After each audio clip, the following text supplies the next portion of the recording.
ತುಂಗಭದ್ರಾ ಜಲಾಶಯ ಕೂಡ ಭರ್ತಿಯಾಗಿದೆ. ಅಪಾಯದ ಮಟ್ಟವನ್ನ ಮೀರಿ ತುಂಗಭದ್ರಾ ನದಿ ಹರಿತಾ ಇದ್ರೆ ತುಂಗಭದ್ರಾ ಜಲಾಶಯ ಕೂಡ ಭರ್ತಿಯಾಗಿದೆ. ಹೀಗಾಗಿ ಅಲ್ಲಿಂದ ಕೂಡ ನೀರನ್ನ ಬಿಡುಗಡೆ ಮಾಡೋದಕ್ಕೆ ಚಿಂತನೆ ನಡೆಸಲಾಗ್ತಾ ಇದೆ.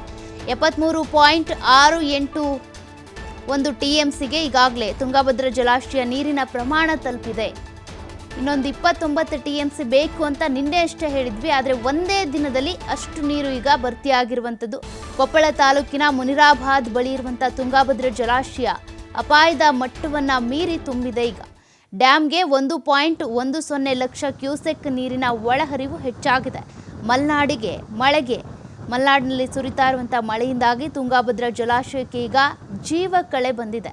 ಇದೇ ಪ್ರಮಾಣದ ನೀರು ಬಂದರೆ 4-5 ದಿನದಲ್ಲಿ ಡ್ಯಾಮ್ ಭರ್ತಿಯಾಗುವಂಥ ಸಾಧ್ಯತೆ ಇದೆ. 105.788 TMC ನೀರು ಸಂಗ್ರಹ ಸಾಮರ್ಥ್ಯವನ್ನು ಈ ಒಂದು ಜಲಾಶಯ ಹೊಂದಿರುವಂಥದ್ದು. ಸದ್ಯಕ್ಕೆ 73.681 TMC ನೀರು ಈಗ ಸಂಗ್ರಹ ಆಗಿರುವಂಥದ್ದು. ನೋಡ್ತಾ ಇದ್ದೀರಾ ಎಷ್ಟು ನೀರು ಭರ್ತಿ ಆಗಿದೆ ಈಗ ಸದ್ಯಕ್ಕೆ ಅಂತ. ಮುನಿರಾಬಾದ್ ಬಳಿ ಇರುವಂಥ ತುಂಗಭದ್ರಾ ಜಲಾಶಯದ ನೀರಿನ ಪ್ರಮಾಣ ಕೂಡ ಹೆಚ್ಚಳ ಆಗಿರುವಂಥದ್ದು. 73 TMC ಸದ್ಯಕ್ಕೆ ಇರುವಂಥದ್ದು. 105 TMC ನೀರಿನ ಸಂಗ್ರಹಣ ಸಾಮರ್ಥ್ಯವನ್ನು ಈ ಒಂದು ಡ್ಯಾಮ್ ಹೊಂದಿದೆ. 73 TMC ಅಂತಂದರೆ ಇನ್ನೊಂದು 30 TMC ಬರ್ತಾ ಇದ್ದಂಗೆ 30-35 TMCಗೆ ಜಲಾಶಯ ಭರ್ತಿ ಆಗುತ್ತೆ. ಜೊತೆಗೆ ಭರ್ತಿ ಆಗ್ತಾ ಇದ್ದಂತೆ ಅಲ್ಲಿಂದ ಕೂಡ ನೀರನ್ನು ಬಿಡುಗಡೆ ಮಾಡೋದಕ್ಕೆ ಚಿಂತನೆಯನ್ನು ನಡೆಸಲಾಗುತ್ತೆ. ನೀರು ಬಿಡುಗಡೆಗೂ ಮುನ್ನ ಜನರಿಗೆ ಒಂದಷ್ಟು ಎಚ್ಚರಿಕೆಯನ್ನು ಕೊಡ್ತಾರೆ ಕೊಪ್ಪಳದ ಜನತೆಗೆ. ತುಂಗಭದ್ರಾ ಜಲಾಶಯದಿಂದ ನೀರನ್ನು ಬಿಡುಗಡೆ ಮಾಡ್ತೀವಿ ಇಂತಿಷ್ಟು ಪ್ರಮಾಣದಲ್ಲಿ, ಹಾಗಾಗಿ ಎಚ್ಚರಿಕೆಯಿಂದ ಇರಿ ಅಂತ.